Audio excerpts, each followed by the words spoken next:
자, 여러분 고개 드시고 반갑습니다. 네. 자, 좋습니다. 박수 치시려고 치신 분에게 32회심의 합격 영광이 있기를 바라고. 자, 93페이지 여러분 봅니다. 무상승계 취득의 취득식입니다. 우리가 지난 시간에 취득세, 취득시기를 공부했는데, 취득시기라는 것은 어느 때를 취득했다고 볼 것이냐, 이게 취득세 납세무 성립시기가 되고 또 신고납부기간의 기산점이 돼요. 그래서 취득세는 미리 말씀드리면 취득일로부터 60일 내 신고납부하는데, 어느 때부터 60일 내 신고납부할 것이냐, 취득 원인에 따라 취득시기가 다양하죠. 그래서 유상승계 취득, 연부취득, 무상승계 취득 등 취득 원인 등에 따라서 취득시기 다양한데, 매매 같은 유상승계 취득의 취득시기를 우리가 공부했습니다. 원칙적으로 언제입니까, 여러분? 계약상 잔금지급이라고 그랬습니다. 거래 당사자 간의 계약서를 쓰고 그 신고된 계약서에 나와 있는 잔금지급일, 그때부터 취득세는 60일 내 신고납부합니다. 근데 계약상 잔금지급이 명시가 안 됐다 그러면 계약일로부터 며칠이요? 60일 경과하는 날을 취득시효합니다.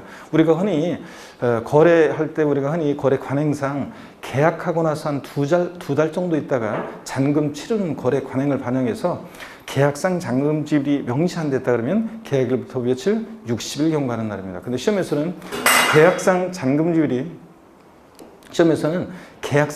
명시되지 않은 경우에는 등기일로 한다 이렇게 바꿔요. 등기일 아니고 계약일로부터 60일 경과하는 날. 그 다음에 언제나 항상 계약서와 상관없이 사실상 잔금 지급일을 취득시료는 객관적 취득시도 있었는데, 제 입에서 객관적 취득 나왔다, 머릿글자를 따서 어떻게 기억하라고 했어요? 국수, 공판, 법의 경우 국가, 지자체, 조합으로부터 취득하거나 수입에 의해서 취득하거나 공매, 경매 방법으로 취득하거나 또 판결문에 의해서 입증되거나 판결문에서 화해, 인락, 포기, 자백간주한 경우 어떻게 한다? 제외한다고 그랬습니다. 객관성 없고 조정 절차 속에서 나온 거니까.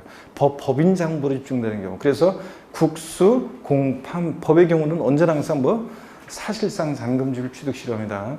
근데 여러분, 국수, 공판, 장 이렇게 외우시는 분도 있는데, 외우라고 강의하는 분도 있는데, 그렇게 하면 배신이라고 그랬죠, 여러분들? 배신이고, 국수, 공판법. 저는 객관적 취득. 그래서 사실상 잔금지급을 취득시료하고. 근데 이런 날 이전에 등기를 먼저라고 그랬습니까?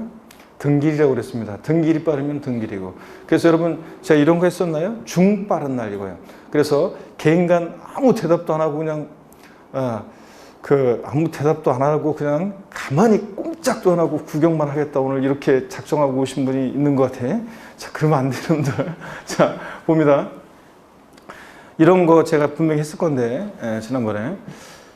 자, 어떤 걸 했냐면, 개인 간 매매의 경우에 계약상 잔금지급일과 등기일 중 빠른 날을 취득세상 취득시기로 한다. OX요. 맞습니다, 여러분들. 자, 개인 간 거래, 자, 계약상 잔금지급인데 만약에 등기일이 빠르면 등기일이고, 등기일보다 계약상 잔금지급일이 빠르면 계약상 잔금지급일이니까 중 빠른 날, 이런 표현 맞고, 또 국가로부터 부동산을 유상승계 취득한 경우 사실상 잔금지급일과 등기일 중 빠른 날이다. 이런 표현 맞다고 그랬죠, 여러분들? 자, 30회 시험에 나왔던 거, 공매 방법에 의해서 취득한 경우에는 사실상 잔금지급일과 등기일 중 빠른 날이다. 이런 표현도 맞습니다, 여러분들. 공매, 경매니까 국수공판법 객관적인 거래죠. 사실상 잔금지급인데 등기라고 비교해서 중 빠른 날, 이런 표현 맞다는 것도 배웠고, 또 연부취득의 경우에는 매회 지급되는 계약상 연부금지급이라고 그랬어요, 사실상 연부금지급이라고 그랬어요. 연부취득의 경우 취득시기는 언제다? 매회 지급 때는 사실상 연부금지급일을 취득시라고 했습니다. 계약상 X라고 돼지꼬리 땡냐에서 돼 있어야 되는데, 여러분들 계약상 연부금지급일이 아니라 실제 사실상 연부금지급 된다. 그래서 올해 만약에 21년 3월 10일이 계약서상 연부금지급일이었는데, 첫해 계약상 연부금지급일이었는데, 실제는 만약에 3월 20일 날 연부금 치러졌다 그러면 3월 20일 사실상 연부금지급일을 취득시로 하고, 이런 거. 또 계약 해제, 이것도 했을 것 같은데요. 계약 해제 뭐랬냐면, 유상승계 취득의 경우에 등기 등록하지 아니하고, 이거 안 했나요? 등기 등록하지 아니하고 취득일로부터 그러니까 등기 등록하지 않고 계약 해제가 되고, 해제된 사실이 화해조서 등으로 입증되면 취득한 것을 보지 아니한다. 자, 그래서 등기가 된 경우에는 계약 해제하고 입증이 되더라도 취득한 것으로 봅니다. 그래서 반드시 등기 등록하지 않고 계약 해제가 되고 해제된 사실이 입증될 때 취득한 걸 보자는데, 요건데 안 했나요, 여러분들? 자, 어디냐면 92페이지 동그라미 3번이요. 92페이지 동그라미 3번. 그 보시니까 다만 해당 취득 물건을 여기가 포인트라고 그랬는데 등기 등록하지 아니하고 줄이 거저 있어야 되는데 안 거저 있나요? 예? 거저 있어야 안 거저 있어요, 여러분들? 거저 있죠? 예, 그래서 이거 등기 등록하지 않고 계약 해제가 되고 해제된 사실이 화해 조서 등으로 입증될 때 취득한 걸 보지 않는 거지, 등기가 된 경우에는 계약을 해제하고 입증이 되더라도 취득한 것으로 봅니다. 그래서 시험에서는 등기가 된 후 또는 등기 등록이 된 경우라도 계약 해제가 되고 화해 조서 등으로 입증될 땐 취득한 것으로 보지 아니한다, 이렇게 바꿔요. 이런 거 주의하시고. 자, 그 다음에 여러분 이런 것들을 우리가 지난 시간에 배웠고, 오늘 93페이지 이 무상승계 취득의 취득식 여기부터 한번 보겠습니다, 여러분들. 자, 고개를 한번 드시고 여러분들 본격적으로 보기 전에 스트레칭 한번 하고 보도록 하겠습니다. 목 운동부터 합니다, 여러분들. 목 운동부터. 자, 반대로도 돌리시고, 그 다음에 허리도 좌로, 우로 돌리시고요. 자, 그 다음에 기지개도 화끈하게 한번 제끼시고, 아이고 좋습니다, 여러분들. 어깨 돌리시고. 보니까 표정이 뭐 그냥 아예 무표정이에요, 여러분들. 지금 뭐 그냥 저희들 저는 여러분들 저랑 아무 생각도 없이 뭐 여러분들이 했는지 몰라도 저는 여러분들 보니까 카메라만 보다가 여러분 보니까 대면서 보니까 처음 여기 지금 뵙는 분도 계시고, 그래서 처음 뵙고 그러니까 굉장히 반갑고 좋은데, 여러분들은 뭐 그냥 그냥 도살장에 끌려온 분위기로 아무 표정도 없이 그냥 가만히 앉아 계신 분도 계시는데, 그러면 안 돼요, 여러분들. 우리가 서로 반가운 척이라도 해야지, 여러분들. 자, 그래서 처음 만나는데 저 직접 대면해서 수업이 되니까 좋습니다, 여러분들. 93페이지 무상승계 취득의 취득식입니다. 원칙적으로요, 양가로 1번 한번 보세요. 증여 기부 등에 의한 무상취득의 경우에는 쭉 밑줄입니다. 계약일에 취득한 것을 본다. 포인트는 계약일인데 등기일로 바꿔내요. 그래서 증여 등 무상취득의 경우는 등기일로 한다, X입니다. 그래서 거기 계약일에다가 돼지고리 땡겨내서, 자, 등기일 X예요. 등기일 X입니다. 이렇게 해놓으시고 등기일로 바꿔요. 자, 여러분, 증여는 민법에서 여러분들이 배워요. 우리가 증여는 민법에서 배웁니다. 낙성, 분류식 계약이다, 이렇게 해서 배워요. 자, 여러분, 낙성 계약 이런 걸 우리 세법에서 물어보는 건 아닌데, 민법에서 이렇게 얘기하죠. 증여는 낙성 분류식 계약이다. 단독행위가 아니라 계약인데요. 그러다 보니까 계약이 성립하려면 상대방이 뭐가 있어야 돼? 승낙이 있어야 돼요. 야, 너는 진짜 맨날 하는 일이 그 모양이냐? 너 사업 실패했다고 소문 쫙 나는데 와서 보니까 진짜 그렇네. 야, 너는 진짜 잘 좀 하지. 왜 이렇게 너는 하는 일마다 그 모양이냐? 야, 내가 돈이 남아들어서 그러는데 한 1,000만 원 줄까? 청약에 의사표시를 했습니다. 상대방이 됐다 임마. 그럼 뭐 한 거예요? 거절했죠? 증여계약 불성립합니다. 근데 이번에는 친구야, 사업 실패해서 힘들다고 하는데 진짜 와서 보니까 마음이 안 좋네. 내가 힘들 때 네가 옛날에 날 도와줬는데 나는 이것밖에 못 도와줘서 미안하다. 친구야 힘내. 그랬더니 상대방 친구가 고마워 친구야. 그럼 뭐 한 거예요? 증여계약 성립했죠? 이게 증여는 계약입니다. 그래서 증여는 계약일인데, 증여 같은 무상취득은 계약일을 취득시키려 하는데, 왜 이렇게 증여는 근데 빨리 계약일을 취득시키려 하느냐? 그러면요, 왜 이렇게 빨리 계약일을 취득시키려 하느냐? 사람 마음은 갈대기 때문에 그래요. 내 전 재산을 어느 사회복지재단에 기부하겠습니다. 하룻밤만 잡으세요. 전 재산은 좀 많은 것 같고 반만 하겠습니다. 하룻밤 더 자면 반에 반 줄겠죠? 그리고 나중에 자식들이 나타나가지고 이 계약 다 무효 막 이러면서, 요새 막 아버지가 치매 걸렸다는 둥 하면서 다 무효라고 막 하고 그럴 거 아니에요. 그래서 증여는 땀만 먹지 못하도록 어느 때를 취득이 싫어하냐? 계약이래요. 증여는 계약일을 취득이 싫어합니다. 등기일 아니에요. 자, 이걸 잘 기억하시고, 그 다음에 양가로 2번을 봅니다. 상속 또는 유증으로 인한 경우 상속은 상속계실, 유증은 유증계실에 취득한 걸로 봅니다. 밑줄이요.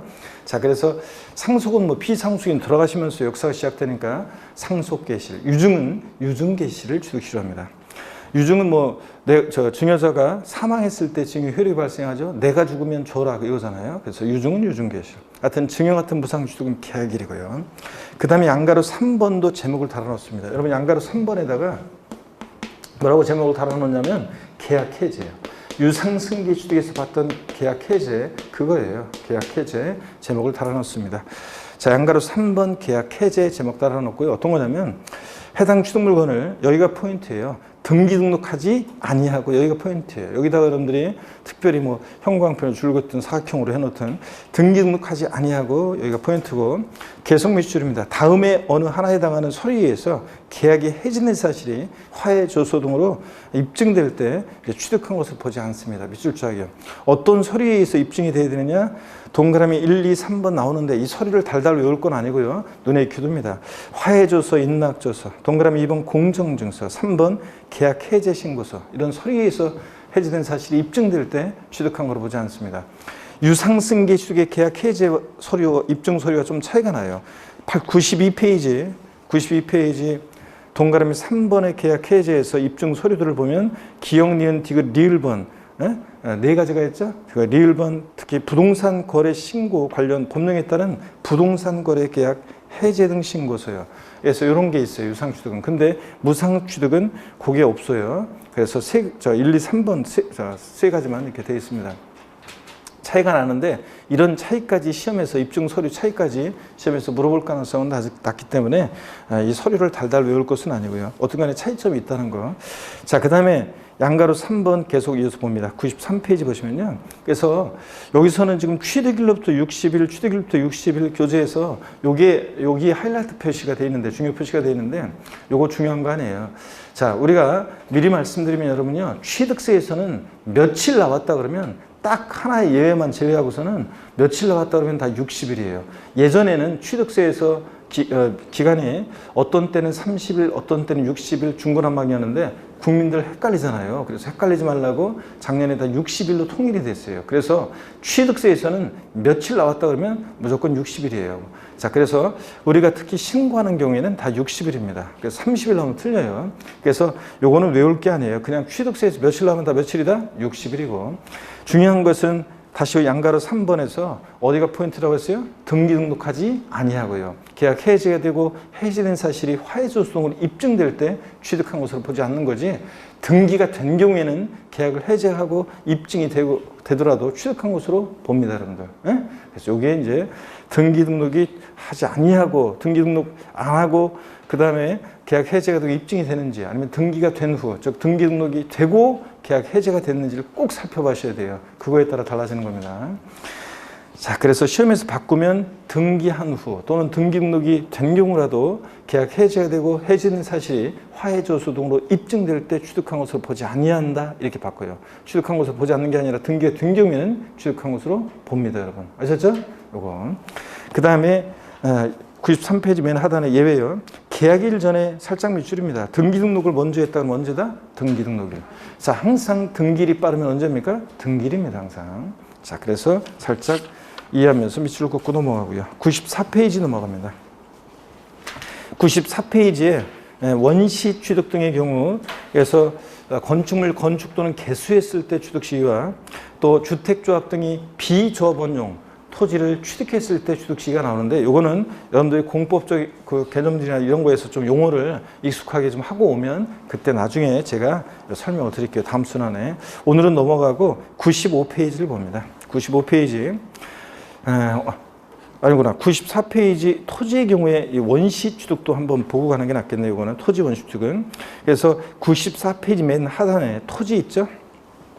양가로 1번 메리칸 촉으로 토지를 원시 취득하는 경우에요. 쭉 밑줄입니다. 공사준공 인가율이에요.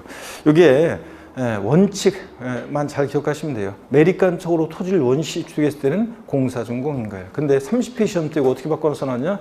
메리칸 촉으로 토지를 원시 취득한 경우에는 등기를 한다, 이렇게 바꿨어요. 등기일이 아니라 공사준공 인가율입니다. 등기일이 아니라는 거 주의하고. 그 다음에 95페이지 양가로 2번을 보니까 다만 공사준공 인가일 전에 자 사용승낙이나 허가받았다, 또 사실상 사용을 했다, 그럼 그날이에요. 그러니까 이거는 이해하면서 그냥 자 공사준공 인가일 전에 사용승낙을 받으면 그날 사용승낙일, 허가받으면 허가일, 자 그 전에 사실상 사용을 해, 그럼 사실상 사용일. 그래서 중 빠른 날 요거요. 한번 이해하면서 요 예외는 눈여겨 보시면 되고 원칙을 잘 기억하시면 돼요. 공사준공 인가일이야. 메리칸 촉으로 토지원시 취득. 95페이지에 간주취득의 경우에서 2번 토지 지목 변경을 봅니다. 양가로 1번 보니까요. 토지 지목 변경에 따른 취득은 토지 지목이 자, 사실상 변경된 날과 공부상 변경된 날 중 빠른 날, 요거 중 밑줄이에요. 그래서 예전에는 토지, 자, 지목 변경의 경우에 가액의 밭에서 대로 지목이 변경됐다, 가액의 증가가 있을 때 가액의 증가를 취득했다고 간주해서 취득세 부과될 때, 그때 예전에는 요거에 원칙 사실상 지목 변경일, 불분명할 때 공부상 지목 변경 이렇게 했었는데 지금은 동등한 위치에서 중 빠른 날입니다. 중 빠른 날. 그래서 밑줄이고요. 다만 양가로 2번 예외는 또 한번 이해하시면 돼요. 토지 지목 변경일 이전에 사용하는 부분이 있다? 그럼 사실상 사용한 날, 사실상 사용일을 취득시기로 하고요. 그래서 원칙을 잘 기억하시면 돼요. 토지 매립간척으로 인한 원시 취득은 공사준공 인가일. 그 다음에 토지 지목 변경으로 인한 경우에 취득 시기는 중 빠른 날, 사실상 지목 변경일과 공부상 변경일 비교해서 중 빠른 날, 이런 거. 그 다음에 나머지 내용들은 기타 취득 시기는 됐습니다. 중요하지 않고 나중에 뭐 필요하면 슬쩍 볼 거고요. 다만 96페이지에 하단에 3번 있죠? 이혼에 따른 재산분할로 인한 취득, 요거는 봅니다. 요건 또 30회 시험 때도 지문에 나왔었고요.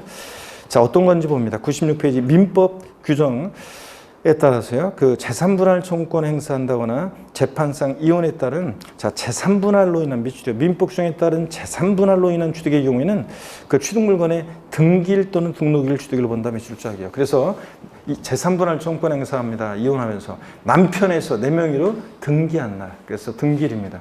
그래서 이혼할 때 재산분할로 인한 취득의 경우는 어느 때를 취득 시작하느냐? 등기일 또는 등록일입니다. 밑줄짝이고요. 그 다음에 그 실력 체크 문제는 한번 보겠습니다. 지방세법상 취득의 시기에 관한 설명으로 틀린 거 30회 때 문제인데요. 상속으로 인한 취득은 어느 때를 취득 시작한다고요? 상속 개시. 비상속인 돌아가시면서 역사 시작되죠. 97페이지 동그라미 2번 보니까 공매 방법에 의한 취득은 사실상 잔금주일과 등기 등록일 중 빠른 날. 근데 공매 경매면 뭐예요? 국수공판법. 객관적인 취득이죠. 그러니까 사실상 잔금주일 취득이 시작하는데 등기일이 빠르면 등기일이니까 비교해서 중 빠른 날. 이런 표현 맞다고 그랬죠? 예. 그 다음에 3번은 나중에 건축물 건축에 관한 거 나중에 보고요. 4번 봅니다. 민법 규정에 따른 재산분할로 인한 취득은 남편에서 내 명의로 뭐 한 날? 등기한 날. 등기일 또는 등록일이고. 5번이요. 관계법령에 따른 매립간척으로 토지를 원시 취득했다 그러면, 자, 이거 언제라고 했습니까? 공사준공 인가일이에요. 근데 등기를 바꿨죠? 아니고 매립간척으로 인한 토지 원시 취득은 공사준공 인가일. 자, 그래서 5번이 틀렸습니다. 이런 식으로 문제 나온다는 거예요.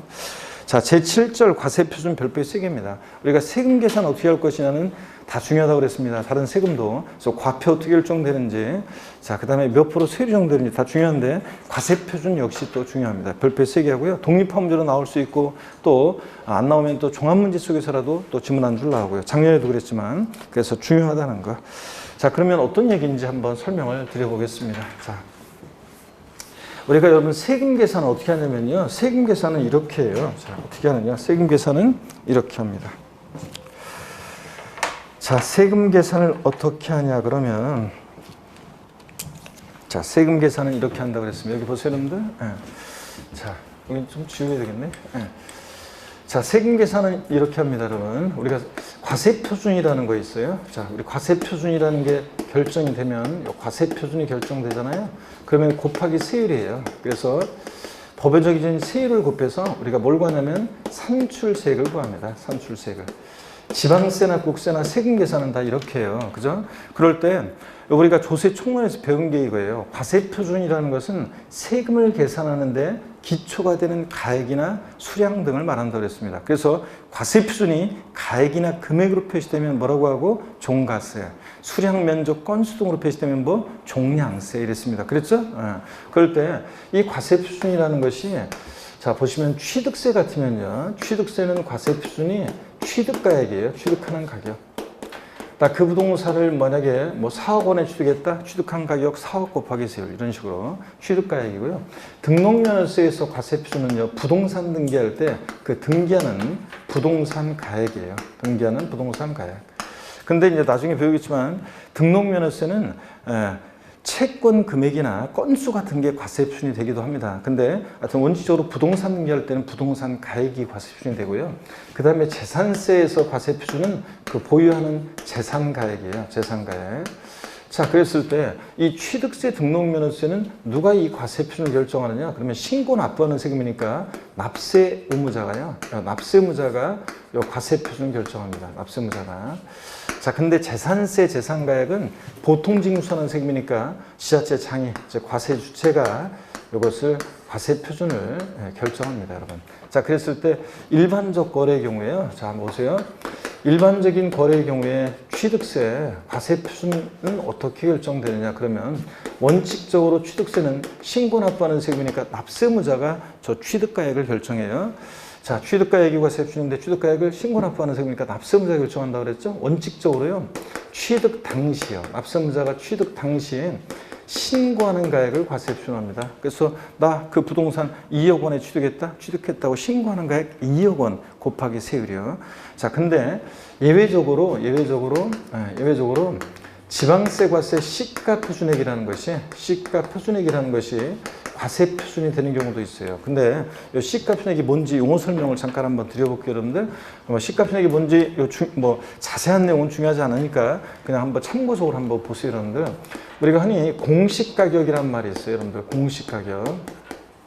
공시가격에는요, 기준시가도 있고요, 기준시가도 있고, 또 그 다음에 시가 표준액이라는 것도 있습니다. 자, 공시가격에는 기준시가, 또 그 다음에 시가 표준액이요. 자, 그랬을 때 기준시가라는 거 들어봤냐고 제가 물어보면 들어봤다는 분들이 많은데 시가 표준액이라는 말을 들어봤냐고 하면 못 들어봤다고 하는 분들이 많은데 사실은 여러분들이 시가 표준액이라는 것을 더 자주 접할 수도 있었는데도 아는 만큼 보이고 또 관심이 없고 그러다 보니까 여러분들이 잘 몰라서 그렇지 이걸 더 자주 접할 수 있었는데요. 어떻든 간에 기준시가라는 것은 뭐냐면 국세를 과세하는 데 있어서 그 물건에 대한 기준이 되는 가격을 말합니다. 자, 그래서 국세를 과세할 때 물건에 대한 기준이 되는 가격, 기준시가고요. 시가 표준액이라는 것은 지방세를 과세할 때 그 물건에 대한 기준이 되는 가격이에요.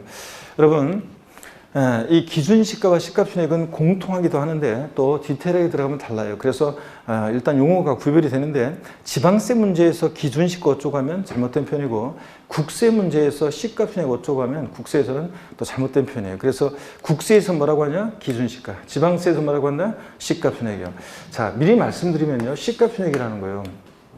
여러분이 만약에 지금 주택을 보유하고 있어요. 그럴 때 여러분 살고 계신 곳에 시장구청장이 여러분한테 매년 재산세를 계산해서 납부 고지서, 납세 고지서를 보내옵니다. 그죠? 그럴 때, 아니 도대체, 여기 같으면 광명시장은 도대체 무엇을 근거로 세금을 계산해서 여러분한테 고지서를 보내오느냐. 자, 무엇을 근거로 세금 계산한다? 시가표준액이요. 자, 그래서 항상 여러분, 시가표준액이라는 것은 지방자치단체장은 세금 계산할 때 항상 무엇으로 세금 계산하냐? 시가표준액으로 계산합니다. 자, 그래서 시가표준액이라는 것은 지방세를 과세할 때 물건에 대한 기준이 되는 가격이라는 거. 또 항상 지방자치단체장은 세금을 계산할 때 무엇으로 계산한다? 시가표준액으로. 일단 이걸 아시고요. 이 시가표준액이라는 것이 보세요. 토지 같으면 개별 공시지가, 개별 필지들에 대한 땅값, 개별 공시지가가 토지 시가표준액이고요. 또 주택 같으면 개별 주택 가격, 단독주택이나 다가구주택에 대한 공시가격인데 개별 주택 가격. 아파트 같은 것은 공동주택 가격이 산정고시 되는데 이게 주택의 시가표준액입니다. 물론 이게 토지나 주택에 있어서 기준시가, 국세 기준시가도 되는데 하여튼 시가표준액입니다. 이거 어떻게 산정되는지 참고적으로 한번 보세요. 대한민국의 통치권이 미치는 전 국토에 있잖아요. 수많은 필지들이 있어요. 이 땅값을 매길 때 있잖아요. 만약에 경기도 광명시가 있어요. 서울특별시 강남구가 있어요. 그러면 보세요. 이 지자체에서 수많은 필지들이 있는데 주변 토지 지가에 영향을 줄 수 있는 대표성인 땅이 있어요. 이것을 뭐라고 하냐면 표준지라고 합니다. 누가 선정하냐면 국토교통부 장관이에요. 그래서 이 표준지 땅값을 국토교통부 장관이 산정고시하는데 그게 공시지가예요. 그래서 우리가 흔히 표준지 공시지가 또는 공시지가 이렇게 얘기합니다. 들어보셨죠, 여러분들? 그래서 이 표준지 공시지가를 참작해서 시장구청장이 자기 관할 구역 내 개별 필지들의 땅값을 산정고시해요. 그게 뭐냐면 개별 공시지가입니다. 개별 공시지가. 예. 개별 필지들에 대한 땅값. 이게 토지 기준시가도 되고 토지 시가표준액도 됩니다. 또 각 지역마다 있죠. 또 수많은 주택들이 있는데 그 주택들 중에서 주변 주택 가격에 영향을 줄 수 있는 대표성 있는 주택들을 선정해요. 그게 표준주택이고요. 국토교통부 장관이 선정해서 이 표준주택 가격을 산정한 것이에요. 그래서 이 표준주택 가격을 참작해서 시장군수구청장이 자기 관할 구역 내 개별 주택들의 가격을 산정하시는데 그게 개별 주택 가격이고 또 이게 단독주택이나 다가구택에 대한 공시가격이고요. 아파트가 쓴 것은 공동주택 가격이 산정것이 돼요. 자, 그러면 이게 주택의 시가순액이에요. 건축물이라든가 나머지 취득세 대상 물건의 시가순액 결정은 모르셔도 되고 여러분들이 이 정도만 지식을 알고 있으면 돼요. 자, 다시 여러분, 시가순액이라는 것은 지방세를 과세할 때 물건에 대한 기준이 되는 가격이고 지방자치단체장은 항상 세금 계산할 때 무엇으로 계산한다? 시가순액으로. 그래서 토지는 개별 공시가, 주택은 개별 주택 가격이나 공동주택 가격을 주택의 시가순액으로 한다. 이 정도만 아시면 됩니다. 자, 그러면 여러분들 다시 여기 와서 보세요.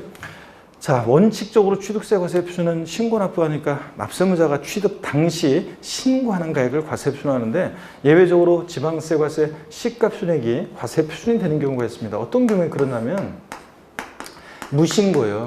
신고 안 해요, 납세무자가. 우리 징수방법 조세 총론에서 배웠던 걸 떠올리셔야 되는데 신고 납부하는 세금 납세무자가 신고 납부를 안 하면 그대로 끝나는 거 아니죠? 지자체장이 다시 과표 결정합니다. 무엇으로 계산한다? 항상 시가순액으로. 또는 납세무자가 신고했는데 신고서에 신고 가액의 표시가 없어요. 얼마에 취득했다고 하는지 이런 것도 무신고로 봅니다. 또는 납세무자가 신고했는데 그 신고한 가액이 지방세 과세 시가표준액보다 있죠? 시가표준액보다 적게 미달하게 신고가 돼요. 자, 그럼 이게 어떤 건지 한번 요 의미를 설명드려 볼게요. 우리가 소위 말해서 시가라는 가격대가 이 정도 가격대에 있어요. 그러면 이 지방세 과세 시가표준액 이 공시 가격은요. 소위 말해서 아파트 같은 것들은 시가의 한 뭐 68%, 69% 요 정도 선에서 결정된다고 해요. 단독주택이나 다가구주택, 상가나 토지는 이 시가 반영률이 굉장히 훨씬 낮아요. 그랬을 때, 이 정부에서는 이제 이 시가 반영률을 계속 높이겠다고 이렇게 좀 얘기하고 있고요. 근데, 어떻게 이렇게 결정이 되어 있습니다. 시가편액이. 근데, 공시가격이. 어떤 사람이 취득했다고 신고하는 가액이 이 시가편액보다 더 낮은 가격대에 신고가 돼요. 그러면, 자, 객관적 입증이 없는 한은 과세권자는요, 뭐야, 이거. 시가에 70%도 안 되게 결정이 됐는데, 근데, 그거보다 더 낮게 신고해? 또 아니면 뭐 상가나 토지 같은 것들은 더, 시가 표준액이, 시가 반영률이 낮아가지고 훨씬 더 낮단 말이에요. 그런데 이거보다 더 낮게 신고해? 그러면 객관적 입증이 없는 한은 불성실 신고했다고 봐가지고 지자체장이 다시 과표 결정합니다. 무엇으로요? 시가 표준액으로. 이런 얘기예요. 그래서, 지금 여기까지 예외적으로 시가표준액으로 결정되는 경우 납세무자 신고하지 않거나 또는 신고한 가액이 시가표준액보다 적게 신고되면 그러면 지자체장이 다시 과표 결정합니다. 무엇으로? 시가표준액으로. 그런 얘기입니다. 그럼 여기 또 한번 보세요. 여기까지 얘기를 다시 한번 또 사례를 보면 갑과 을이 어떤 부동산을 자, 거래를 하는데 이 부동산의 지방세 과세 시가표준액이 예를 들어서 1억 원이에요. 근데 을이 취득했다고 신고한 가액이 1억 2천만 원입니다. 취득세 과세 표준 금액은 1억으로 해야 돼요? 1억 2천으로 해야 돼요? 네? 그렇습니다. 취득세 과세 표준은 원칙적으로 취득 당시 신고하는 가액이라고 그랬잖아요. 그러니까 을은 취득 당시 신고하는 가액. 자, 1억 2천 곱하기 세율에서 나온 세액을 신고 납부하면 되는 거예요. 자, 원칙 신고하는 가액으로 합니다. 근데 요번엔 또 이렇게 하겠습니다. 을이 신고를 했어야 되는데 안 했어요. 신고를 안 했어요. 그러면 그대로 끝나는 거 아니죠? 지자체장이 다시 세금 계산합니다. 항상 무엇으로? 시가표준액으로. 과표 결정해서 곱하기 세율에서 세액 계산하고 그 다음에 불성실 신고한 것에 대한 가산세를 계산해서요. 요거 합합니다. 그래서 요 합한 금액을 납세 고지서를 발부해서 징수하는 거예요, 여러분들. 자, 그래서 우리가 징수 방법 배웠어요. 총론에서.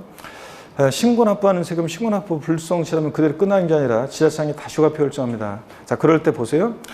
신고 납부하는 세금, 신고 납부 불성실하면 가산세고 또 납세 고지서가 발부될 때 납부기 한내 세금을 미납부하면 뭐고? 가산금이고. 이거 폐지 연기됐다는 얘기 제가 강의해드렸죠? 했잖아요, 여러분들. 가산금 폐지되는 거 이거 연기됐다고 했잖아요, 여러분들. 내년으로. 그래서 올해 그대로 있습니다. 그래서 작년에 공부했던 분은 작년하고 똑같아요. 자, 보세요. 신고 납부해야 되는데 신고 납부 안 하면 가산세가 적용되고 그 다음에 과세권자가 다시 세금을 계산했죠. 시가순액으로 해서 다시 세금 계산한 곳에다가 요 가산세 합해가지고 합한 금액을 납세 고지서를 발부하니까 취득세 같은 세금들은 원칙은 신고 납부하는데 가산세부터는 고지서가 발부되니까 보통징수 방법으로도 징수할 수 있다 그랬습니다. 그렇죠? 이런 걸 우리가 총론에 배웠어요. 취득세는 원칙 신고 납부하는데 가산세부터는 이렇게 보통징수 방법으로도 징수할 수 있습니다. 자, 이번엔 또 보세요. 납세문자가 신고를 했어요. 이번에는 하긴 했는데 8천만 원에 취득했다고 신고했어요. 자, 그랬을 때 뭐야 이거 시가표준액보다 미달하게 신고가 돼? 그럼 불성실 신고했다고 봐가지고 지자체장이 다시 과표 결정합니다. 무엇으로? 시가표준액으로 곱하기 세율을 세 계산하고 불성실 신고한 부분에 대한 가산세 계산해서 합한 금액을 납세 고지서를 발부해서 징수하는 겁니다. 자, 그래서 요까지 얘기가 이런 거예요. 요까지. 자, 취득세 과세표준은 원칙 취득 당시 신고하는 가액을 과세표준하는데 예외적으로 이렇게 무신고하거나 신고한 가액이 시가표준액보다 적게 신고되거나 불성실 신고하면 지자체장이 다시 과표 결정하는데 무엇으로? 시가표준액으로. 요까지요. 그 다음에 여기를 또 보세요. 특례가 있어요. 특례가 있는데 자, 일단은 교재를 여러분 한번 요까지 한번 보도록 할까요?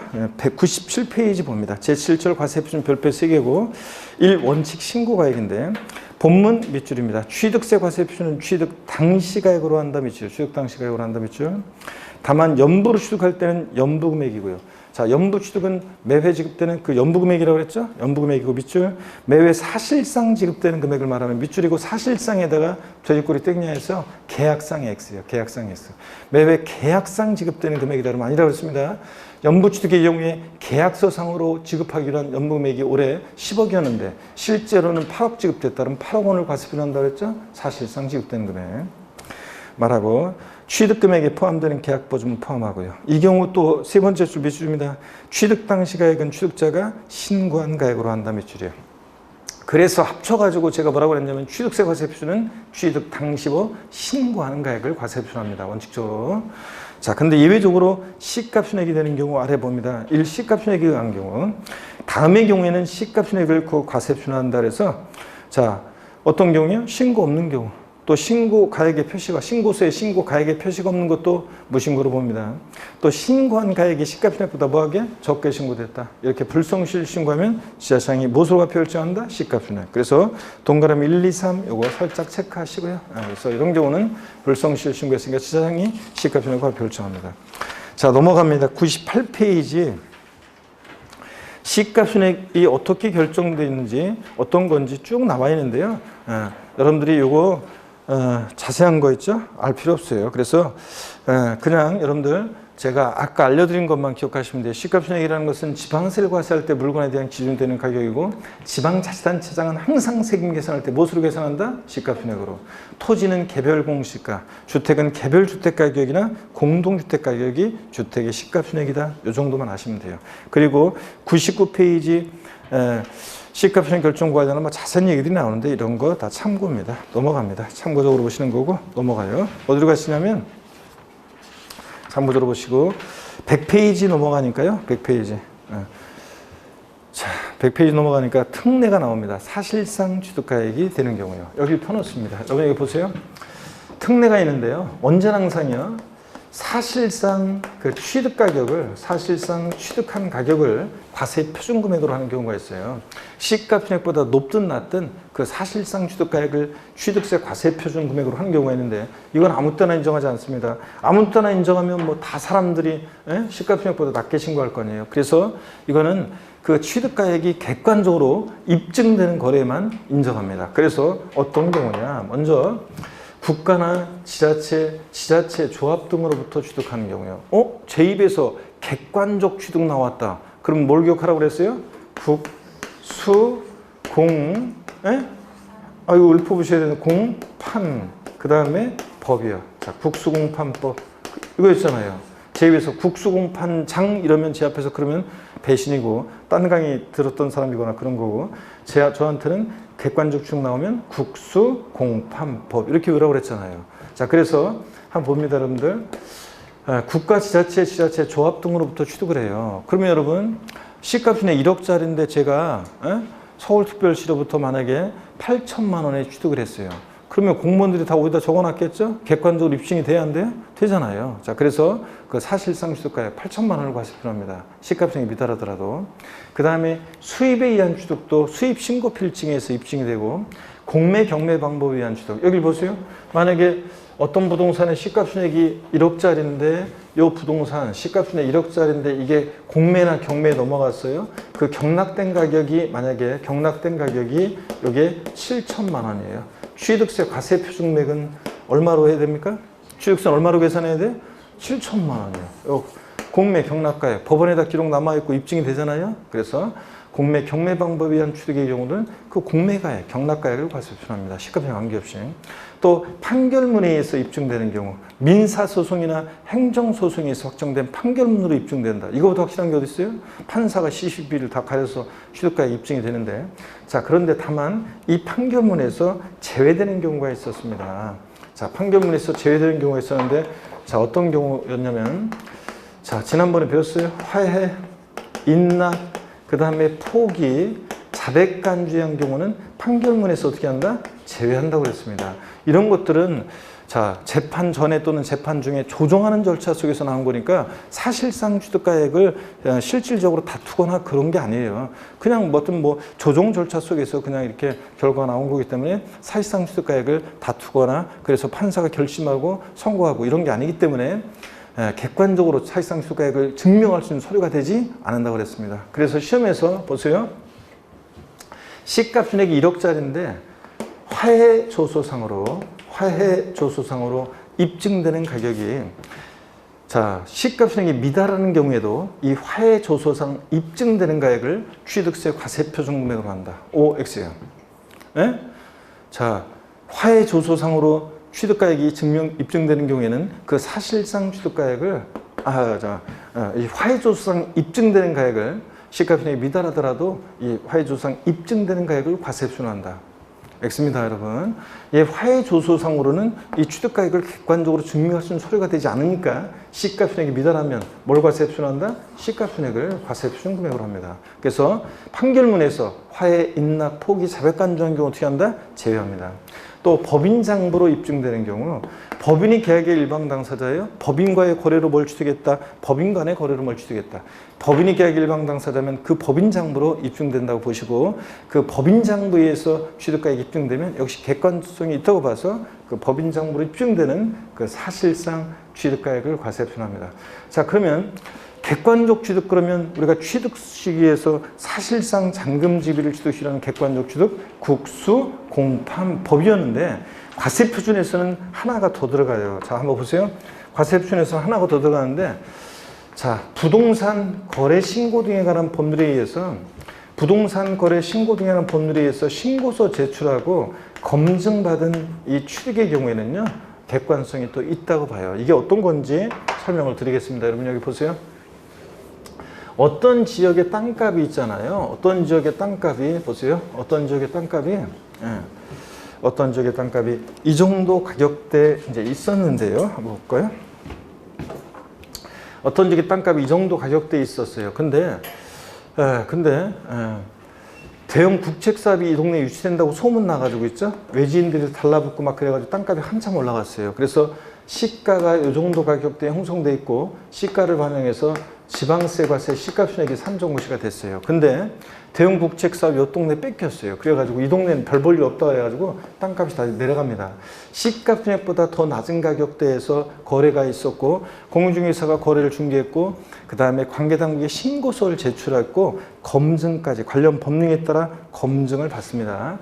그래, 맞아. 한참 땅값 올라갔을 때를 반영해서 시가총액 산정고시 되는데 그거 무산돼가지고 지금 시가총액보다 더 낮게 거래됐을 것이다. 검증받은 경우에는 이 신고한 가액을 사실상 취득가액으로 해요. 여러분, 사실상 취득가액으로 한다. 이 말 속에는요, 어떤 의미가 숨어 있다고 생각하시면 되냐면 시가표준액에 관계없이요. 시가표준액에 관계없이 이 말이 숨어 있다고 생각하시면 돼요. 높든 낮든 시가표준액 관계없이 그 가격을 취득세 과세 표준금액으로 합니다. 자, 그래서 부동산 거래 신고되는 법률에서 신고 제출해서 검증받은 취득의 경우는 역시 객관성이 있다고 봐서 그 신고가액을, 자, 일반적인 신고가액과 달라요. 이때는 이 가격을 사실상 취득가액으로 합니다. 자, 그래서 언제나 항상 시가편에 관계없이 사실상 취득가액을 과세 표준하는 객관적 취득 나왔다 그러면 절 보세요. 국수공판법 부여. 왜 제가 마지막에 이거 하냐고요? 취득세 취득 시기에서 객관적인 취득은 국수공판법인데 여기 과세 표준에서 이게 하나 더 들어가잖아요. 그래서 이거를 구별해서 이렇게 알아둡니다. 국수공판법 부여. 자, 근데 이 사실상 취득가액에서 있죠, 여러분? 제외되는 경우가 있어요. 한번 보세요, 여러분들. 이 사실상 취득가액에서 제외되는 경우가 있는데, 자, 어떤 경우에 이 사실상 취득가액에서 제외되느냐? 두 가지가 있어요. 하나는 여러분 여기 보세요. 하나는 무상취득의 경우에는 사실상 취득가액에서 제외됩니다. 여러분, 우리가 유상승계 취득일 때, 국가나 지자체로부터 부동산을 유상승계 취득할 때가 국수공판법 아싸 사실상 취득가액이지, 시가에 관계없이 무상으로 취득합니다. 자, 여러분, 제가 국가로부터 지자체로부터 부동산을 무상으로 취득하면 사실상 취득가액이 얼마가 돼요? 공짜로 받았으니까 빵원이잖아요. 그럼 빵원 곱하기 세라면 산출세 다시 빵 되잖아요. 그럼 무상취득은 취득세 안 내느냐? 아니에요. 취득세는 유상무상 불문하고 과세가 된다고 그랬잖아요. 그래서 무상취득은 이 사실상 취득가액에서 제외됩니다. 그러면 무상취득의 경우는 그러면 세금 계산을 과세 표준을 어떻게 결정하나요? 자, 여러분 보세요. 우리가 무상취득의 경우에는 참고적으로 보세요.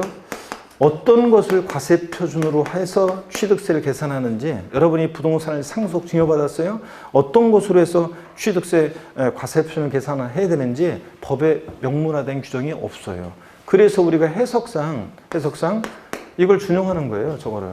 자, 원칙적으로 원칙 신고가액으로 하고, 예외적으로 신고했거나 신고한 가액이 시가편액보다 미다르게 신고되면 시가편액으로 한다는 이 규정을 준용한다고 돼 있어요. 그러니까 해석상 준용을 해요. 해석상 법에 명문화된 건 없고. 그래서 어떤 문제집 보면 상속 중에도 무상취득의 경우에는 원칙 신고가액으로 하면 원칙이다.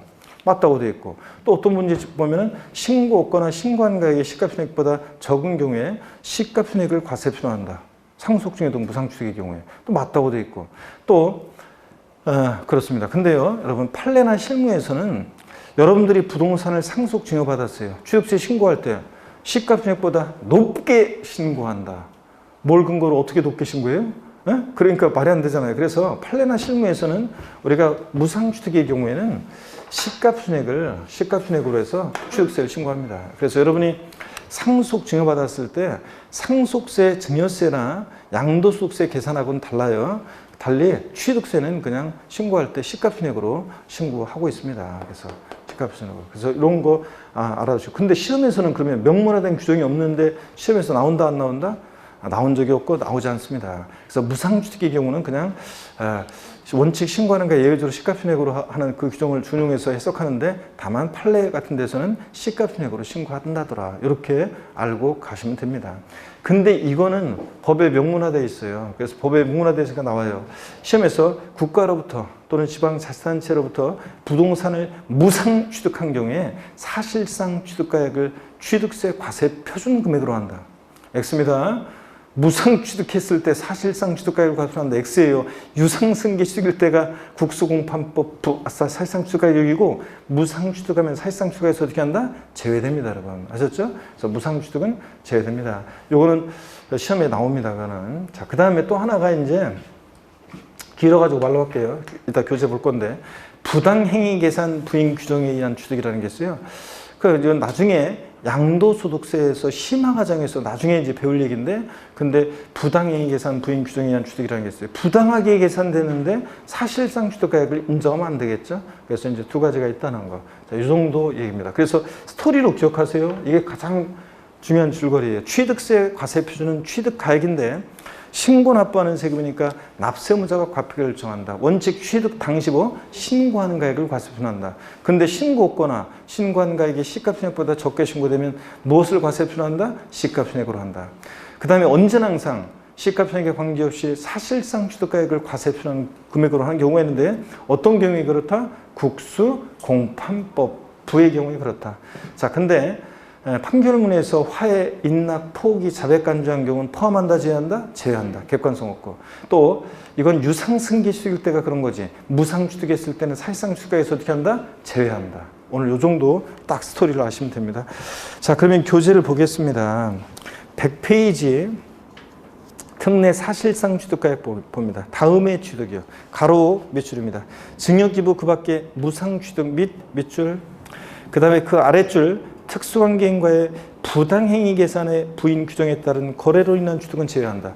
자, 부당행위 계산 부인 취득이 뭔지는 잘 몰라더라도 아직 안 배웠으니까 부당하게 계산되는데 사실상 취득가액 인정하면 안 되겠죠? 그렇게 이해하시면 되고, 그 다음에 에 대해서는 세 번째 줄 신고 또는 신고가액 표시가 없거나 그 신고가액이 시가총액에 미달하는 때에도 불구하고 언제나 항상 뭐예요? 사실상 취득가액 또는 연부금액을 과세표합니다. 어떤 경우에 시가총액에 관계없이 사실상 취득가액 또는 연부금액을 과세표하느냐? 박스 안에 동그라미 1번 국가지자체, 지자체, 조합으로부터 취득 9개 동그라미, 외국으로부터 수입에 의한 취득 수의 동그라미, 판결문 판의 동그라미, 가로 밑줄이요. 화해, 포기, 인락, 자백간주한 경우는 어떻게 하고? 제외하고, 법인장부에서 취득가액 증명되는 취득 법의 동그라미, 그 다음에 동그라미 4번 공매 방법에 의한 취득 공의 동그라미, 5번 부동산 거래 신고대한 법률에 따라서 신고 제출해서 검증받은 취득 맨 첫 글자 부의 동그라미. 그래서 순서는 바뀌었지만 언제나 항상 사실상 취득가액을 과세표하는 객관적 취득. 여러분 어떻게 외운다고요? 다 같이 절 보시면서 국수 공판법 부의 경우는 언제나 항상 사실상 취득가액을 한다. 이렇게요. 자, 그러면 이렇게 해서 취득세 과세금 결정을 말씀을 드렸고, 101페이지 취득가격 범위 그래가지고요. 국수공판법 부 같은 객관적 취득의 경우에 사실상 취득가액을 과세표할 때 이 사실상 취득가액에 포함하는 게 있고 포함되지 않는 게 있어요. 그래서 요것에 관한 자세한 얘기는 우리가 이제 심화 과정에서 우리가 배울 거고요. 시험에 틈틈이 나오고 사례 문제로도 나오는데 다음에 알려드릴게요. 오늘은 여러분들이 넘어가서 103페이지에 5번 간주 취득 등, 그래서 특수한 경우에 과세 표준. 자, 요거를 간주 취득 등의 경우 과세 표준 있죠? 잠시 쉬었다가 제가 여기부터 설명을 드리겠습니다. 잠깐 쉬겠습니다.